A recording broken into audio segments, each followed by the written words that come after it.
It is usually said that a machine is more powerful than a man. This means a machine can do more work than a man. Moreover, a machine can do the same work in a lesser time than a man. Thus, power depends not only on the work done but also the time taken to do it. So, here is we are talking about the power. What is the power? What is the power? Rate of doing work.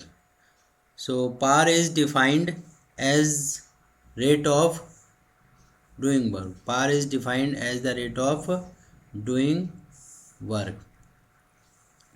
Definition of average power. What is the definition of average power? Average power क्या होता है? Average power of an agent is defined. Average power of an agent is defined as the ratio of total work done to the total time taken. ठीक है, तो ये तो पार की definition थी और एक एवरेज पार की डेफिनेशन. तो पार को हम क्या बोलते हैं? पार को क्या बोलते हैं? Power equal work done and time taken.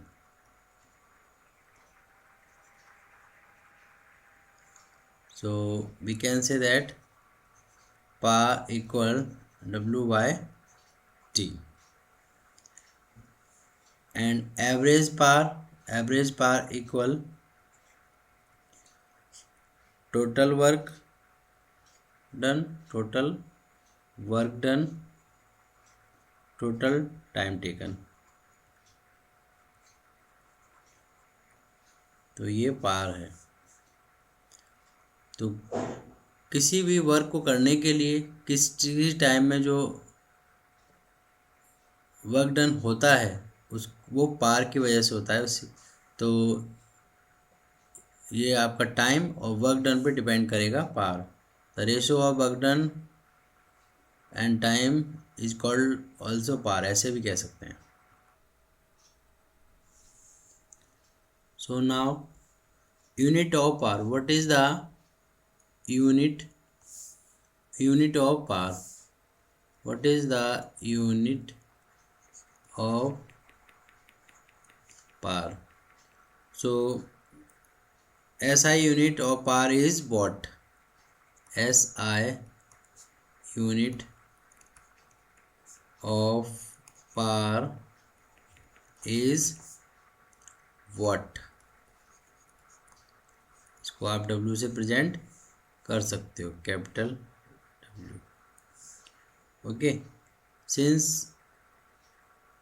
Power equal work done by time T, so 1 watt power 1 watt W equal work done किस में डिनोट करते हैं? इसका यूनिट क्या होता है? जूल. और टाइम को किस में डिनोट करते हैं? इसका यूनिट होता है सेकंड. तो इट मीन्स क्या हुआ?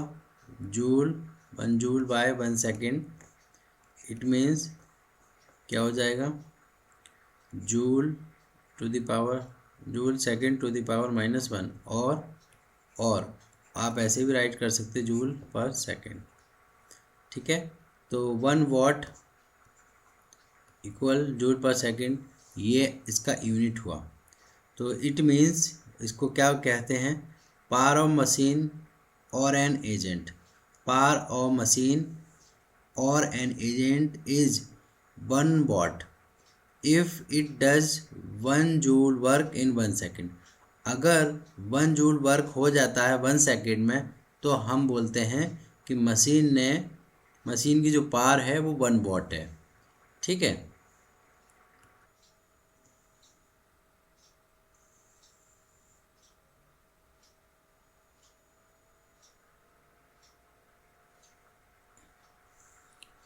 A machine does 920 joule of work in 340 seconds. What is the power of the machine? So here is the solution. What is the result? What is the power of machine? तो यहाँ पर हम question देख रहे हैं कि जो अभी हमने कंसेप्ट स्टडी की है, power equal W/T means work done in a time, तो ये हमने स्टडी किया है अभी जस्ट। तो वर्क डन यहाँ पे गिवन है, कैसे पहचान होगी कि वर्क डन है? तो जब भी वर्क डन होगा तो उसकी वैल्यू गिवन होगी जूल में, ठीक है। वर्क डन कितना हो गया? 920 जूल, राइट। और टाइम को हम किस में डिनोट कर देते हैं? टी में। तो टी ये हुआ 240 सेकेंड। अब पावर जैसे आपको फाइंड करनी है, पावर का फॉर्मूला होता है, क्या होता है? Work done by time taken. So here is put the value 920 and 240. Okay, so now divide this 24 8 जा, तो ये आपका आ जाएगा 992, ये आ जाएगा joule second to the power -1। तो ये आपका आंसर हुआ। हम इसको ऐसे भी बोल सकते हैं, 8 वाट जूल पर सेकेंड को हम क्या बोल सकते हैं? 8 वाट भी बोल सकते हैं, ठीक है। तो हम इसको कैपिटल W से प्रेजेंट कर दें।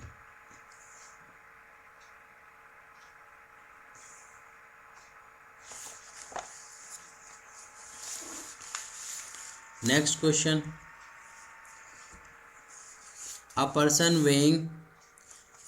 weighing 50 kg runs up a hill raising himself vertically 10 meter in 20 seconds. Calculate the power of the person.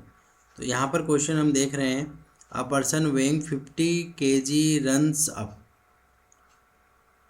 a hill raising himself vertically 10 meter in 20 second. Calculate the power find करनी है, और आपको जी की जो value है 9.8 metre second to the power -2 ये होती है इस वैल्यू।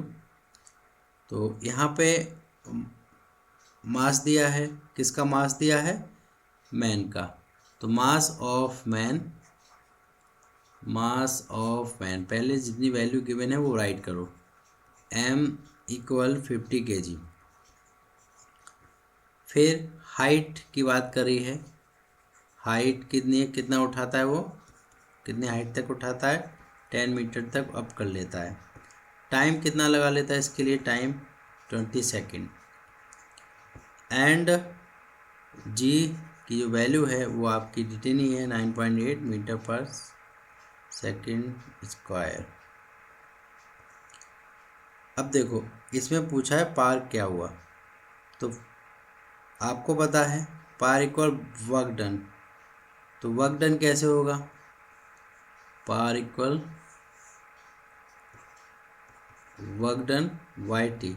इस क्वेश्चन में वर्क डन नहीं गिवन है, तो उसके लिए क्या फाइंड करेंगे? पहले वर्क डन फाइंड करना पड़ेगा।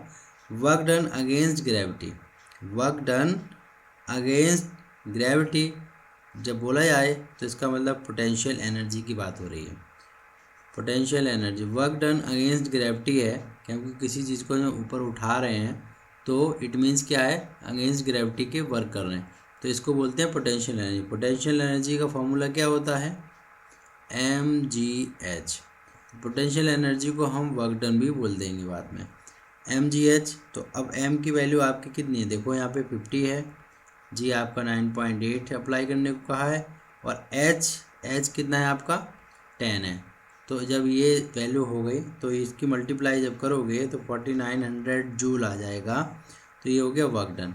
अब पावर फाइंड करनी है, तो पावर फाइंड करने के लिए वर्क डन कितना हो गया आपका? फॉर्मूले के अकॉर्डिंग 4900 जूल, एंड टाइम कितना है? 20 सेकेंड। अब इसको जब डिवाइड करेंगे तो 245, पावर का यूनिट क्या होता है? वाट। तो हम इसको वाट में राइट कर दें, ठीक है।